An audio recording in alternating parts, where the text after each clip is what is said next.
एकाने जरी आवाज केला तर एकालाही मार्क पण सांगणार नाही आणि पेपरही दाखवणार नाही. पिन ड्रॉप सायलेन्स पाहिजे मला. कोण विचारतंय हायेस्ट कितीचा आहे? काही दिवे नाही लावलेत तुम्ही.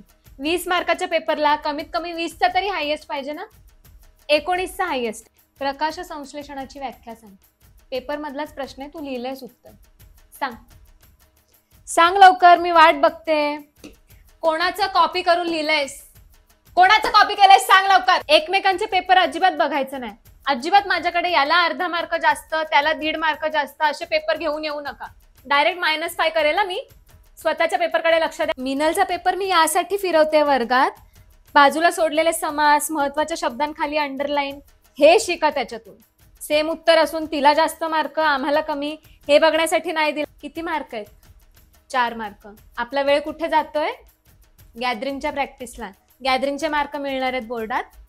मग किती महिन्यावर आलाय बोर्डाचा पेपर? हिंदीच्या पेपर मध्ये तू काय लिहिलंयस शेवटी?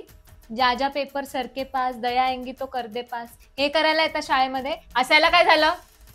जो के हा ह्या रिकाम्या जागेचे मार्क्स नाही दिले कारण ही तू आत्ता लिहिली. पेनाची शाई वेगळी वेगळी दिसतंय मला. सगळ्या उत्तरपत्रिका, सगळ्या प्रश्नपत्रिका माझ्या तंतोतंत लक्षात आहेत. हे डोकं आहे ना जरा पेपर लिहिताना वापरायचं. एकाने सुद्धा बरोबर उत्तर लिहिलं नाही त्या प्रश्नाचं.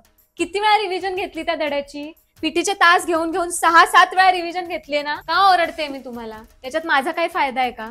तुमच्या फायद्यासाठीच सांगते ना. पुढच्या परीक्षेत जर का कोणाला कमी मार्क्स पडले तर मी डायरेक्ट पालक सभेत पेपर दाखवणार आणि पालकांसमोर पेपर डिस्कस करणार. त्यांना पण कळू दे ना जरा, एवढी मेहनत करून आपण पोरांना पाठवतो.